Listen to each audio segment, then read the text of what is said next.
In the unforgiving dust of the New Mexico territory, where the sun rose like a judge and set like an executioner, the town of Red Hollow survived on routine.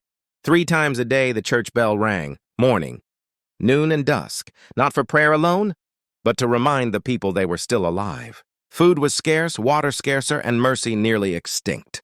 The railroad had bypassed them years ago.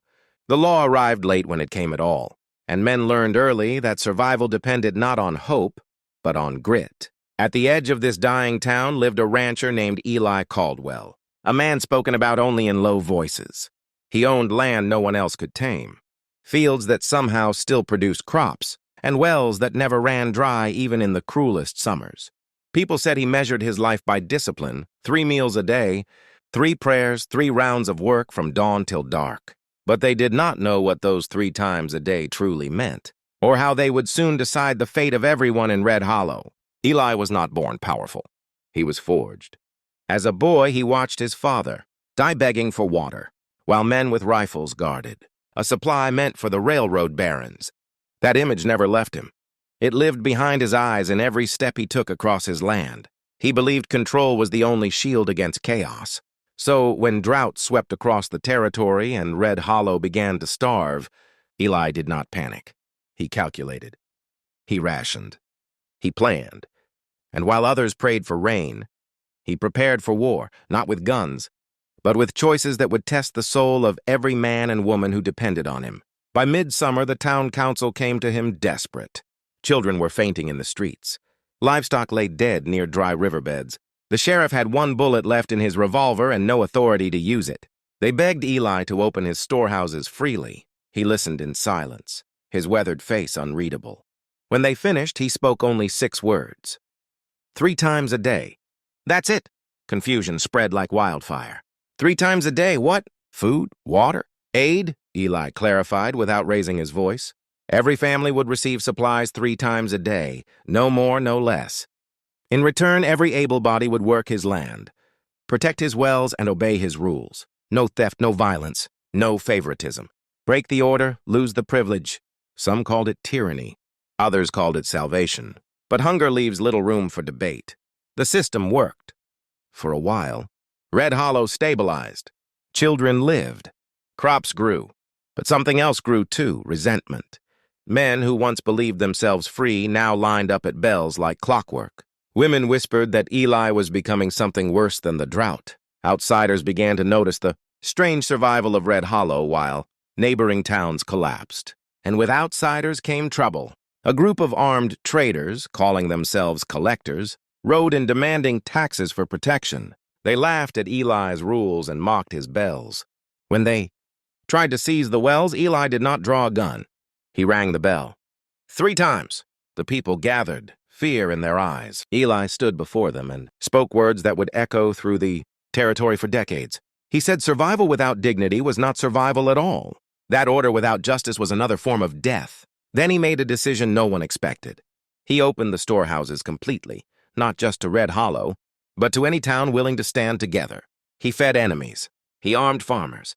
He trained boys who had never held rifles. And when the collectors attacked at dusk, they were met not by a rancher, but by a united frontier. The battle was short. History remembers it as the stand at Red Hollow. What history rarely mentions is what came after. Eli dismantled his own system. He tore down the bells. He divided his land. He taught others how to dig wells, how to store grain, how to survive without him. He said power hoarded becomes poison. Power shared becomes legacy. Within a year, Red Hollow was no longer dependent on one man. Within 10, it became a model settlement studied by governors and generals. And Eli Caldwell?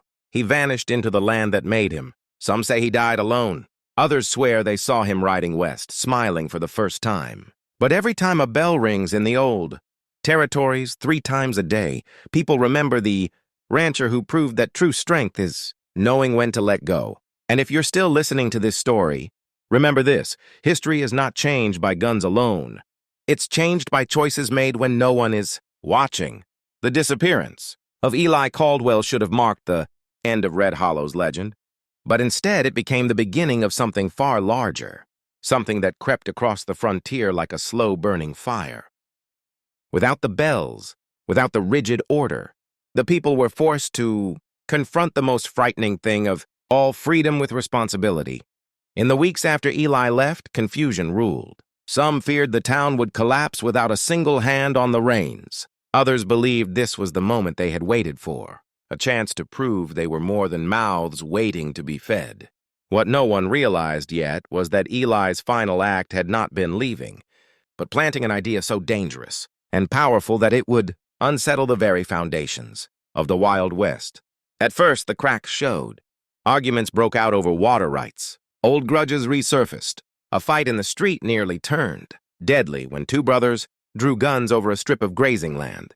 The sheriff, older now, slower, stood between them with empty hands and a voice that shook, reminding them of what it had cost to survive the drought. He told them Eli had trusted them to be better than fear. That trust, fragile as glass, held. The guns were lowered. The brothers shook hands. And for the first time, Red Hollow chose restraint without being forced. That single moment would later be written into journals, speeches, and laws, though none of the men standing there knew it yet. Word spread. Travelers came not just for supplies, but to observe. They saw a town without a tyrant, without a single ruler, still standing. Farmers from ruined settlements arrived asking how Red Hollow had done it. The answer was never simple. Some said discipline, others said unity. The truest answer was harder to accept: sacrifice without guarantee. Red Hollow began teaching instead of hoarding. They showed newcomers how to ration fairly, how to vote on decisions, how to protect shared resources. 3 times a day was no longer a command. It was a memory, a reminder of what had once been necessary and what should never become permanent. The territory's powerful men noticed too. Railroad investors, territorial governors, and land speculators all sent representatives. They offered money, protection, titles. Red Hollow refused them all. They had learned the price of dependence. When pressure turned to threats, the town responded not with violence, but exposure. They shared records, opened books, told stories of starvation and control, of a rancher who had held power and then surrendered it by choice. Newspapers picked it up. Pamphlets were printed. The phrase 3 times a day took on a new meaning across the West, not as a ration, but as a warning. A reminder that when survival becomes leverage, humanity is the first casualty. Years passed. Children who had once lined up at bells grew into leaders who remembered hunger not as weakness, but as a teacher. Laws changed slowly, pushed by men and women who had passed through Red Hollow and seen another way to live. Cooperative wells appeared, shared grain banks, community defense agreements that did not rely on hired guns. Historians would later argue whether Eli Caldwell intended this outcome or whether it grew beyond him. The truth was simpler. He had trusted ordinary people with extraordinary responsibility, and they had risen to it. As for Eli, his name became a ghost drifting through campfire stories. Some claimed he lived among mountain tribes, teaching irrigation. Others believed he died unnamed in a border town, content to be forgotten. But once, many years later, a traveler arrived in Red Hollow riding a tired horse. He stayed only a night. He walked the streets slowly, touching the well, the fields, the schoolhouse. At dawn, he left without a word, leaving behind a small carved bell on the steps of the town hall. It rang once when the wind passed through it. No one chased him. No one needed to. History books would later record Red Hollow as a turning point, a place where the frontier briefly chose cooperation over domination. But history books missed the quiet truths, the fear overcome, the hunger remembered, the decision made daily to be better than yesterday. That was the real legacy of 3 times a day. Not control, not power, but the courage to know when to stop using it.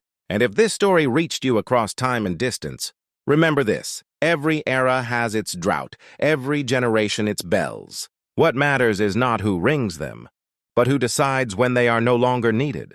If stories like this move you, if you believe the past still has lessons worth hearing, subscribe to the channel. Your support keeps these Wild West stories alive, stories of survival, choice, and moments that quietly changed history. New powerful stories are coming. Don't miss the next one.